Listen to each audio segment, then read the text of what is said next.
The courtroom doors swung open and everyone turned to look. Two guards walked in first, and between them shuffled a man who looked like he hadn't seen a shower in months. His clothes were layered and dirty. His hair stuck out in every direction, and his beard was so thick you could barely see his face. Some people in the back rows actually moved away when he passed by their seats. Judge Anderson glanced up from her papers and watched as the man made his way to the defendant's table. She'd been a judge for 15 years and had seen all kinds of people walk through her courtroom. But something about this case felt different. The man's shoes were falling apart, held together with tape and string. He carried everything he owned in a single plastic grocery bag. On the other side of the courtroom sat Robert Martinez, a real estate developer known throughout the city for his expensive suits and even more expensive properties. Today he wore navy blue with a gold tie, and he had brought 3 lawyers with him. They sat with folders stacked high, looking confident and ready. This was supposed to be an easy win for them. The case was about a building downtown called the Sterling Building. Martinez wanted to take ownership of it because, according to his lawyers, nobody had claimed it in years. The building had been sitting empty. Taxes hadn't been paid, and it looked abandoned. In cases like this, if nobody comes forward to claim the property, someone else can file papers to take it over. That's exactly what Martinez had done. But then this man showed up. This homeless-looking man who said the building was his. The bailiff called the court to order, and everyone sat down except for the defendant, who remained standing at his table. He didn't have a lawyer. He didn't have a briefcase. He just had that plastic bag, and he held it carefully, like it contained something precious. Judge Anderson looked at him directly. Her face didn't show disgust or pity. She just looked at him the way she'd look at anyone else. "Please state your name for the record," she said. The man cleared his throat. When he spoke, his voice was steady and clear. Not what people expected from someone who looked like that. "David Chen, Your Honor. I'm here because that building belongs to me.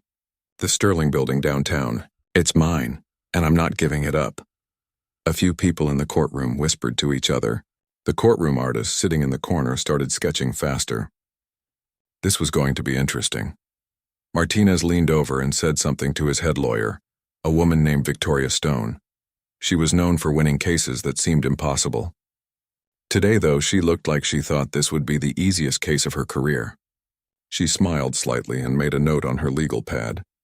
Judge Anderson studied David for a moment. "Mr. Chen, do you understand the nature of these proceedings? Mr. Martinez has filed a claim for adverse possession of the Sterling Building based on abandonment and unpaid property taxes. Do you have legal representation?" "No, Your Honor, just me."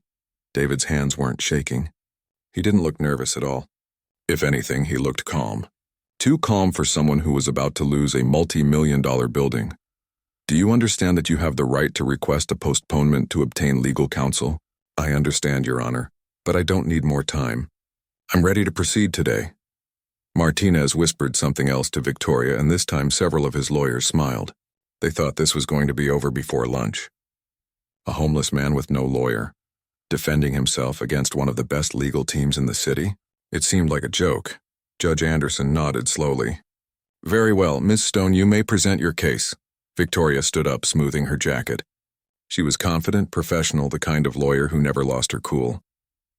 She'd done her homework, or at least she thought she had. "Your Honor, this is a straightforward case. The Sterling Building has been abandoned for over 3 years. No one has lived there.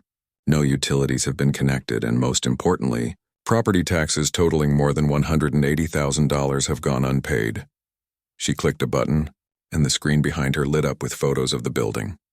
It looked rough. The windows were covered with boards, graffiti covered the walls, and weeds had grown so high they reached the first-floor windows. It looked exactly like what it was supposed to be, an abandoned building that nobody wanted. "We sent certified letters to every address on record," Victoria continued. "We posted notices on the property itself. We followed every legal requirement for adverse possession claims. No one responded. No one came forward. Until 3 days ago, when this man appeared and claimed ownership." She turned slightly, gesturing toward David without really looking at him. "Your Honor, we have no records of who this individual is. We don't know his connection to the property. We don't even know where he's been living. What we do know is that the Sterling Building has been a problem for the neighborhood. It's attracted vandals and has become an eyesore in an area that's finally starting to recover, and Grow. Victoria pulled up more images. Comparison. Shots showing other buildings in the area that had been renovated and turned into restaurants, apartments, and shops. The Sterling building stuck out like a sore thumb among them. My client, Mr. Martinez, wants to change that. He has plans to renovate the Sterling building into mixed-use space that will benefit the entire community. Apartments, retail space, offices, jobs, growth, progress. All of this is being held up by a claim that has no documentation, no proof, and frankly, no merit. She was good. Even people who'd come to the courtroom just to watch could feel her words working on them. It made sense. Why should an abandoned building sit there rotting when someone wanted to make it useful again? Judge Anderson made a few notes, then looked at David. Mr. Chen, you'll have your chance to respond. But first I need to ask you directly. Do you have any documentation proving ownership of this property? David nodded. I do, Your Honor. And you have this documentation with you today? Yes, Your Honor, right here. He held up the plastic bag. A few people in the courtroom actually laughed. Not loud, just quiet chuckles. The idea that anything important could come out of a grocery bag seemed ridiculous. Martinez grinned and shook his head slightly. But Judge Anderson didn't laugh. She'd been doing this too long to make assumptions. Then we'll proceed. Miss Stone, continue with your presentation. For the next 20 minutes, Victoria laid out her case piece by piece. Property records showing the building had been owned by a corporation that no longer existed. Tax records showing years of unpaid bills. Photos showing the deteriorating condition. Testimony from neighbors saying they'd never seen anyone coming or going. Letters from the city saying the building was a code violation waiting to happen. It was damning evidence. Airtight. The kind of case that lawyers dream about because it's so easy to win. When Victoria finished, she sat down with a satisfied expression. Martinez patted her shoulder and nodded. They'd done their job. Now it was just a matter of waiting for the judge to agree with them. Judge Anderson turned to David. He was still standing there, still holding that plastic bag, still looking completely calm. Mr. Chen, would you like to present your defense? David took a slow breath. Then he reached into the plastic bag. Yes, Your Honor, I would. And that's when everything changed. David reached into the plastic bag slowly, like he was being careful not to damage what was inside. Everyone watched. Some people leaned forward in their seats, curious despite themselves. What could a homeless man possibly have in a grocery bag that would matter in a court of law? He pulled out a leather folder. It was old and worn at the edges, but it was real leather, the expensive kind. It looked completely out of place in his dirty hands. David unzipped it carefully and took out a stack of papers. Each one was sealed in a clear plastic sleeve, the kind you'd use to protect important documents. Your Honor, David said, his voice still steady, I have the original deed to the Sterling building. I also have the articles of incorporation for Chen Holdings, which is the company that owns the building, and I have receipts showing that I've paid the property taxes every single year. The courtroom went quiet. Martinez stopped smiling. Victoria Stone's confident expression flickered for just a second before she caught herself. Judge Anderson gestured to the bailiff, who walked over to collect the documents from David and bring them to the judge's bench. While the judge looked at the papers, David kept talking. The building isn't abandoned, Your Honor. I know it looks that way from the outside, but I've been living there. I've been taking care of it. The utilities are disconnected because I've been using a generator for power. I did that on purpose so nobody would notice I was there. You've been living in the building? Judge Anderson looked up from the papers, her eyebrows raised. In what condition? I fixed up one of the floors, Your Honor. Nothing fancy, but it's livable. I have running water from a well I dug in the basement. I have heat from a wood stove I installed. I grow vegetables in the back lot where the parking used to be. It's simple, but it's home. Victoria was on her feet before he finished talking. Your Honor, if what this man is saying is true, and that's a very big if, then he's been living there illegally. There are building codes, health codes, safety regulations. You can't just live in a commercial building with no utilities and no permits. Judge Anderson held up her hand. Ms. Stone, we're not here to discuss building code violations. We're here to determine ownership. Please sit down. Victoria sat, but she didn't look happy about it. Martinez whispered something urgent to her, and she nodded, making quick notes. The judge continued reading through the documents David had provided. The courtroom stayed quiet, but you could feel the tension building. This wasn't going the way anyone had expected. After what felt like forever, Judge Anderson spoke again. Mr. Chen, these documents appear to be authentic. The deed is properly notarized and recorded. The corporate papers are in order. But Ms. Stone raised a valid point earlier. According to the county records, the property taxes on this building haven't been paid in 3 years. How do you explain that? David reached into his plastic bag again. This time he pulled out a thick envelope. I paid them, Your Honor, every year in cash. I have the receipts right here. He handed the envelope to the bailiff, who brought it to the judge. As she opened it and started looking through the receipts, David explained, I don't have a bank account, Your Honor. I don't have credit cards. I pay for everything in cash. Every year when the tax bill comes, I go down to the county office and pay it in person. The clerks give me a receipt with a date stamp and their initials. It's all there. Victoria was up again. Your Honor, this is highly irregular. If these payments were made, why don't they show up in the county records? We did a thorough title search. The computer system clearly shows unpaid taxes going back 3 years. That's because the clerks didn't enter the information into the computer, David said quietly. When you pay in cash, sometimes they just file the paper receipt and forget to update the system. It happens more than you'd think. Judge Anderson was studying the receipts carefully now, comparing dates and amounts. Her expression was hard to read, but she looked more interested than she had at the start of the hearing. Mr. Chen, these receipts have official county stamps and clerk signatures. The dates match the tax deadlines. The amounts match the assessment values. She looked up at him. Why didn't you respond to any of the legal notices about this case? Because I never got them, Your Honor. The notices were sent to my old addresses. I sold my house years ago. The company address doesn't exist anymore. I only found out about this hearing 3 days ago, when someone told me they'd seen a notice posted on the building. I came as soon as I knew. Martinez was looking less confident now. He whispered something else to Victoria, and this time he didn't look calm. He looked worried. Victoria nodded and flipped through her notes, clearly trying to find something, anything, that would help their case. Judge Anderson set down the receipts and looked directly at David. There was something different in her expression now. Not pity exactly, but curiosity, real curiosity. Mr. Chen, I'm going to ask you something, and I want you to understand that you don't have to answer if you don't want to. But I think everyone in this courtroom is wondering the same thing. She paused, making sure she had his full attention. If you own this building, if you have these documents proving ownership, if you've been paying the taxes all along, then why are you living like this? That building is worth millions of dollars. Why are you dressed in rags? Why do you look like you've been living on the street? The courtroom went completely silent. This was the question everyone wanted answered. Even the court reporter stopped typing for a second, waiting to hear what he'd say. David stood there for a moment, not speaking. His hands were still now, resting on the table in front of him. When he finally spoke, his voice was quieter than before, but somehow it carried to every corner of the room. Because 5 years ago, Your Honor, I had everything. A successful business, a beautiful home, a family. And I was so busy chasing more success, more money, more achievements that I didn't notice I was losing the only things that actually mattered. Several people in the courtroom shifted in their seats. This wasn't what they'd expected to hear. I had a wife, David continued. Her name was Lisa. And we had a daughter, Amy. She was 7 years old. The smartest, funniest little girl you'd ever meet. She loved to draw.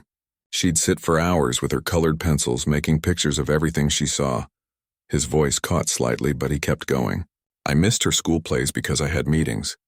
I missed her birthday parties because I was traveling. I kept telling myself I was building a future for them. Building security, making sure they'd never have to worry about money. The courtroom was so quiet you could hear the air conditioning humming in the vents. And then one night, I was on a business trip.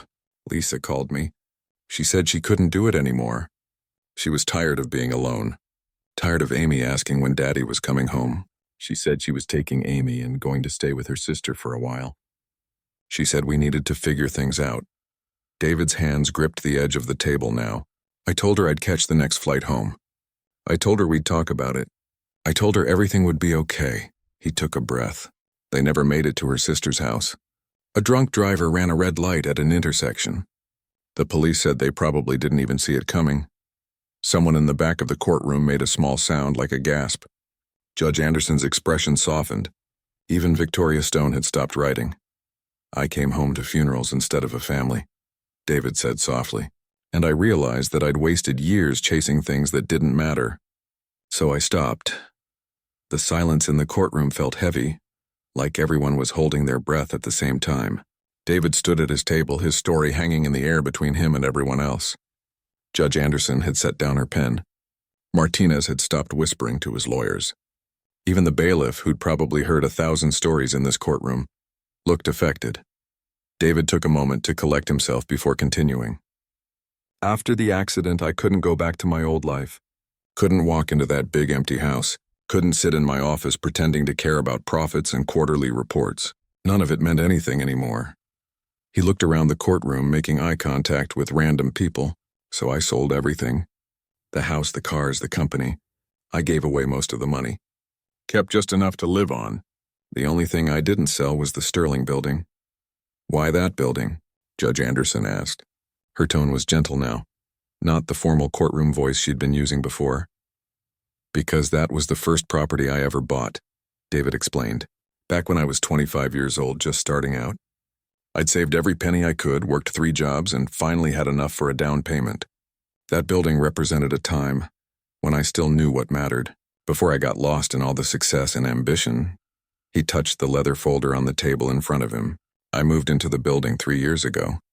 I sealed it up from the outside so nobody would bother me. I wanted to live simply, quietly. I wanted to strip away everything I thought made me important and find out who I really was underneath all that.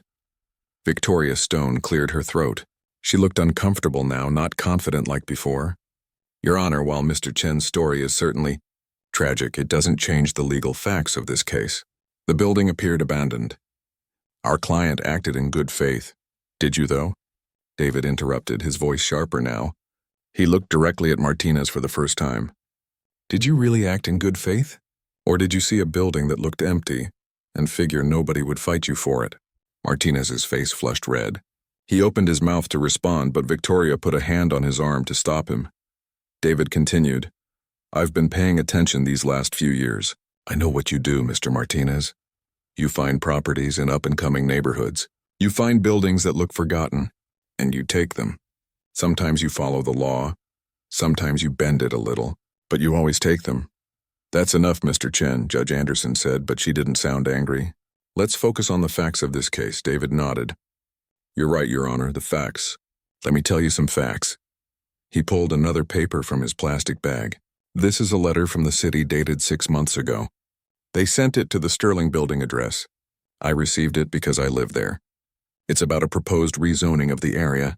The city wants to turn that whole neighborhood into a high-value commercial district. He held up the letter so the judge could see it. Properties in that area have tripled in value in the last 2 years. The Sterling building is right in the middle of it all.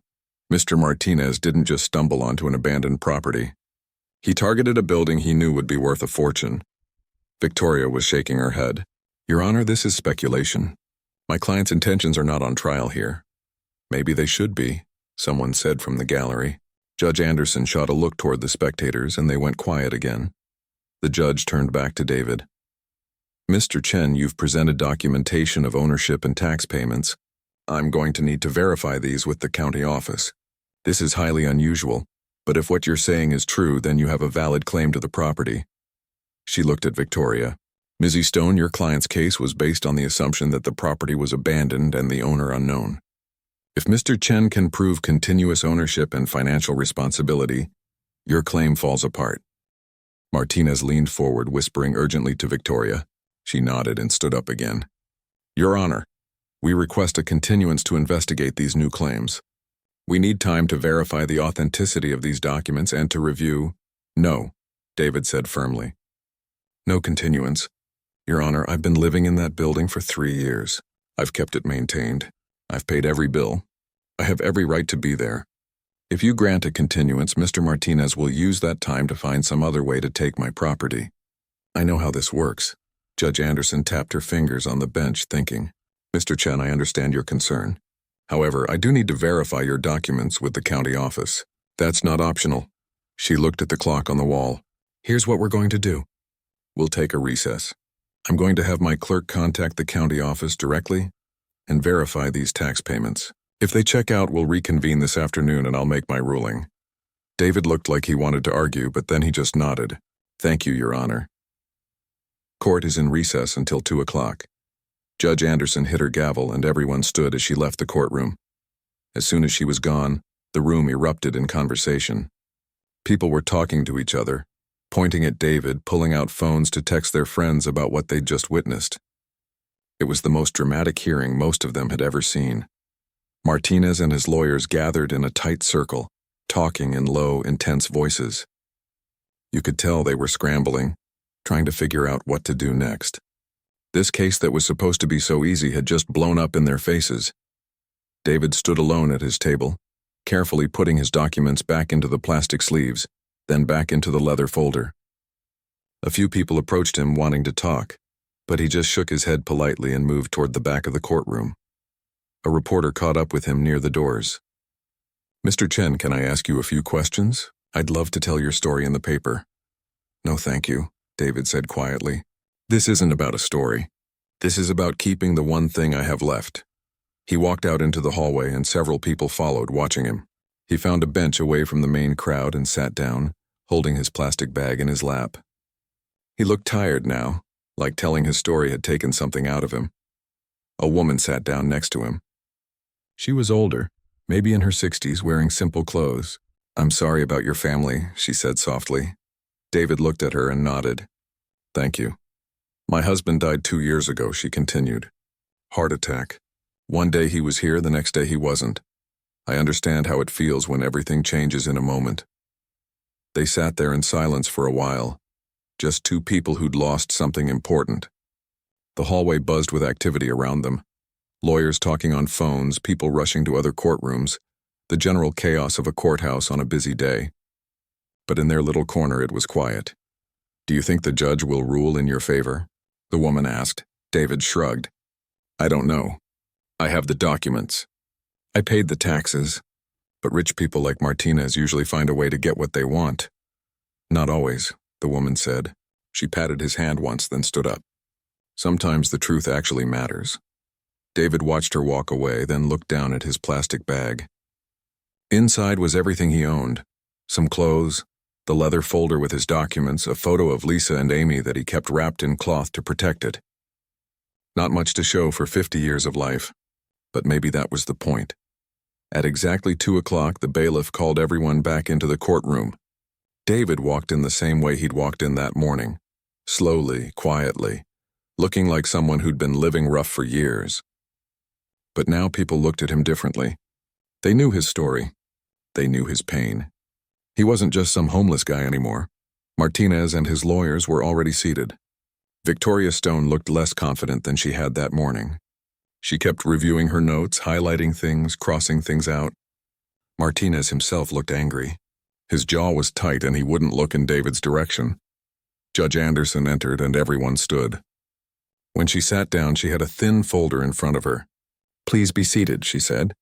I've spent the recess reviewing Mr. Chen's documents and speaking directly with the county tax office. The courtroom went quiet. David's hands gripped the edge of his table. The county has confirmed that cash payments were indeed made for property taxes on the Sterling building for the past 3 years, the judge continued.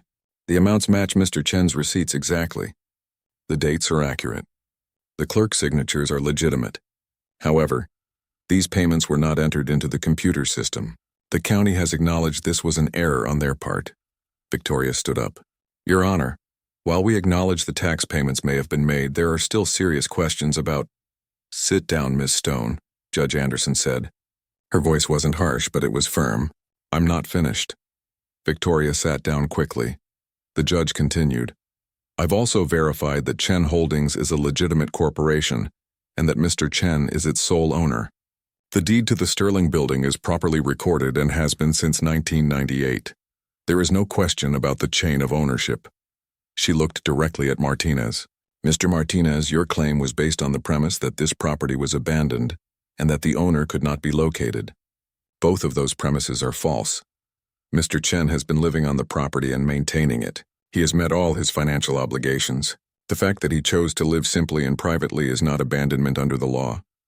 Martinez's lawyer stood up. Your Honor, we acted in good faith.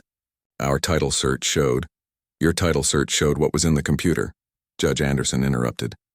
You didn't look beyond the digital records. You didn't investigate thoroughly.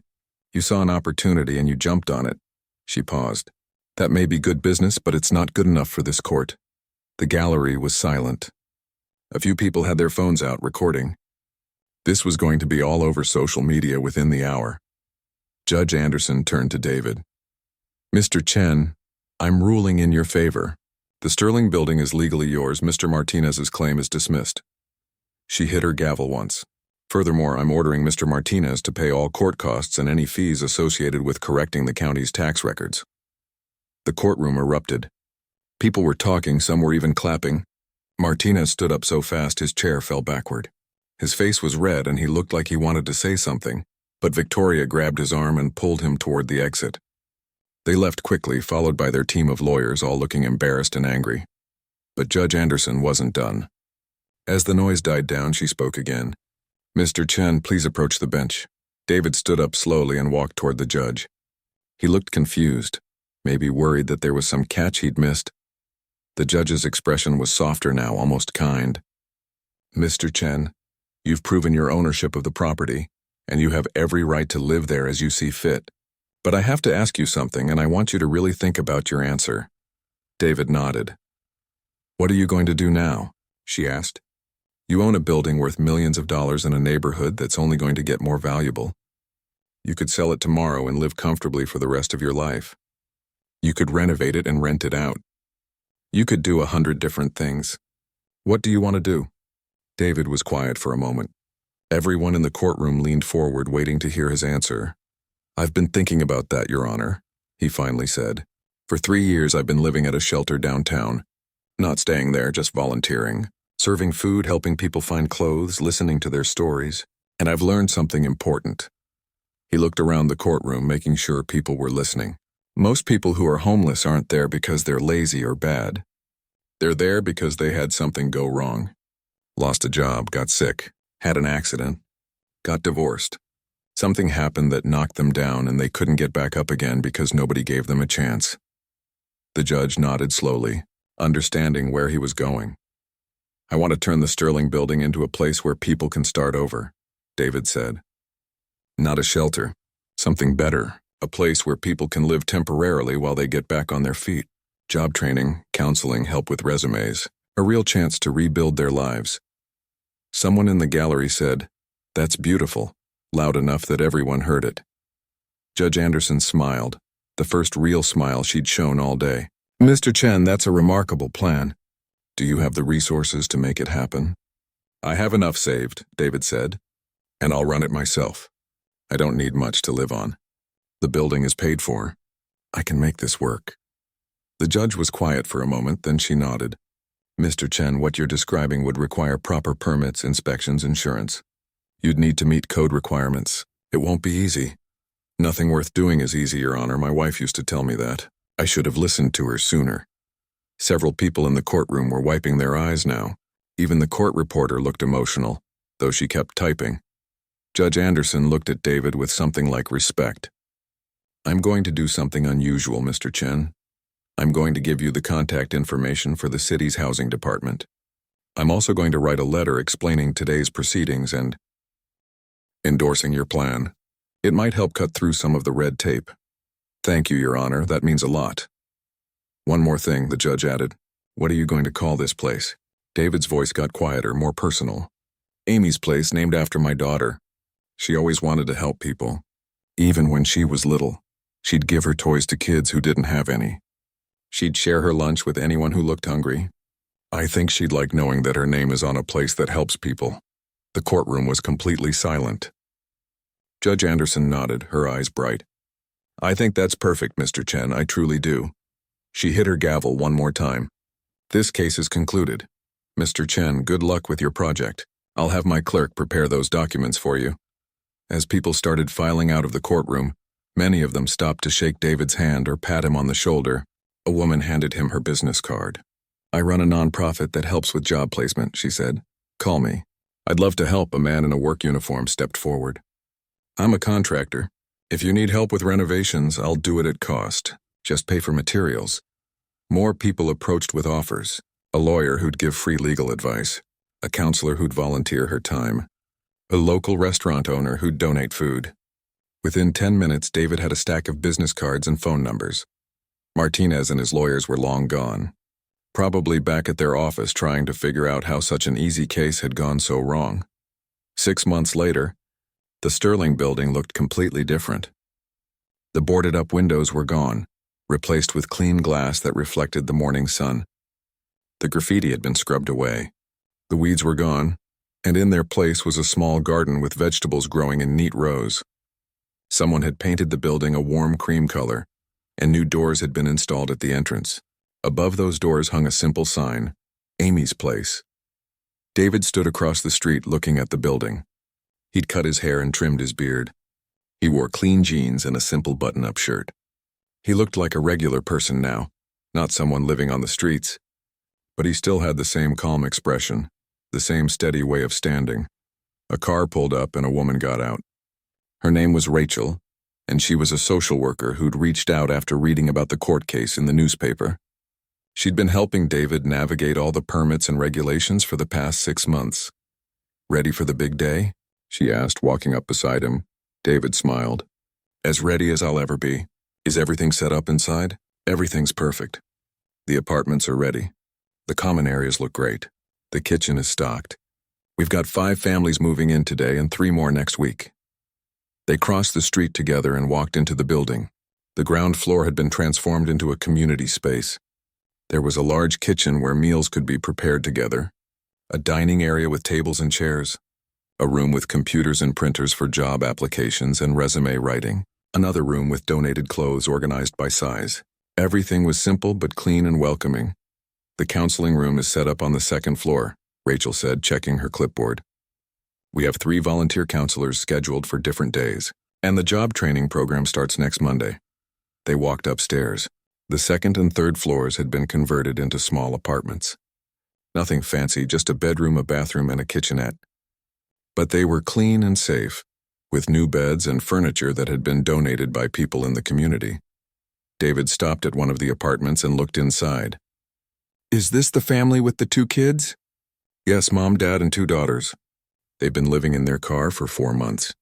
The dad lost his job as a mechanic when the shop closed. The mom worked retail, but she had to quit to take care of the kids." "What's the dad's situation now?" "He's got an interview next week at the Toyota dealership downtown. The manager there heard about Amy's Place and called to ask if we had anyone with mechanic experience." David nodded, satisfied. "Good, that's exactly what this place is supposed to do. Give people a chance." More cars started arriving. Families with everything they owned packed into trash bags and old suitcases. Kids holding their parents' hands, looking nervous and hopeful at the same time. David met each family at the door, shaking hands, welcoming them, showing them to their apartments. One woman started crying when she saw her apartment. "It's so clean," she kept saying. "And there's a real bed." Her 2 kids ran around the room, excited. They hadn't had their own space in over a year. Another man, probably in his 50s, kept thanking David over and over. "I thought I was too old to start again," he said. "I thought nobody would give me a chance." "Everyone deserves a chance," David told him. "Sometimes we just need a little help to get there." By afternoon, all 5 families were settled in. David called everyone down to the community room for a meeting. About 15 people gathered around the tables, adults and children, all looking at him with a mixture of hope and uncertainty. "I want to explain how Amy's Place works," David began. "This isn't a shelter. This isn't charity. This is a partnership. You can stay here for up to 6 months while you get back on your feet. We'll help you find jobs, manage your money, and plan for your future. But we need you to participate. Attend the job training. Meet with the counselors. Help with cooking and cleaning. Be part of the community." A young woman raised her hand. "What happens after 6 months?" "After 6 months, hopefully you'll have a job and some savings and you'll be ready to move into your own place. We'll help you find an apartment and get set up. The goal is for you to leave here stronger than when you arrived." "What if we can't find a job in 6 months?" someone else asked. David smiled gently. "Then we'll figure it out together. This isn't about rules for the sake of rules. It's about helping people. If you're trying your best and you need more time, we'll work with you. But you have to actually try. That's the only requirement." Over the next few weeks, David watched as the families started to settle into routines. The kids went to school. The adults went to job interviews. People started helping each other. One woman who'd been a teacher offered to tutor the kids. A man who'd worked in construction helped fix a leaky sink. The community started to feel like a real community. David still lived in the building in a small apartment on the top floor. It was simple, just like before, but now he had neighbors. He had people to talk to. He wasn't isolated anymore. One evening, he was in the community room helping a man practice for a job interview when someone knocked on the door. "It was Judge Anderson, Your Honor," David said, surprised. "I didn't know you were coming." "I wanted to see how things were going," she said, looking around. "I hope that's okay." "Of course. Come in." She walked through the building, talking to the families, seeing the apartments and the common spaces. When they got back to the main room, she sat down at one of the tables. "David, this is remarkable." "You've really done it." He sat down across from her. "I couldn't have done it without help. So many people stepped up. Volunteers, donors, people offering their time and skills. It's been amazing." "I heard Robert Martinez tried to buy the building from you last month," the judge said. David smiled. "He did. Offered twice what it's worth." "I told him no. I'm glad. This is much better than anything he would have built." She paused. "How are you doing, really?" David thought about it. "I'm okay. Some days are harder than others. I still miss Lisa and Amy every single day, but I think I'm doing what they would have wanted me to do. I think Amy would be proud." "I know she would be," Judge Anderson said softly. They sat there for a while watching the families interact, kids playing together, adults talking about jobs and plans for the future. The sound of hope, which is sometimes quiet but always powerful. "You know what the best part is?" David said. "Every person who walks out of here with a job and a new apartment. Every family that gets back on their feet. It's like a little piece of Amy living on. Her kindness, her caring about other people, that doesn't die just because she's gone." Judge Anderson nodded. "You've turned your grief into something beautiful."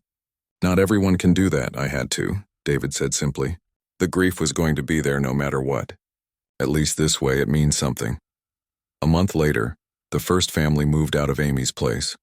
The dad had gotten the mechanic job and saved enough for a deposit on an apartment. The mom had started working at a grocery store. Their kids had new clothes and school supplies. They cried when they left, but they were happy tears. "Thank you for giving us a chance," the dad said, shaking David's hand. "We won't forget this. Pay it forward," David told him. "That's all I ask. When you see someone who needs help, help them." That's how Amy would have wanted it. More families came through over the following months. Some succeeded quickly. Others took longer. A few struggled but kept trying. And slowly the Sterling building stopped being just a building. It became a place where broken things could be repaired, where lost people could find their way, where endings could turn into new beginnings. David still looked at his daughter's photo every night before bed. He still missed her with an ache that never quite went away, but now when he fell asleep, he felt like his life meant something again. Not because of money or success or any of the things he'd chased before, but because he was helping people the way Amy would have wanted to help people. And maybe in the end, that was the only success that really mattered.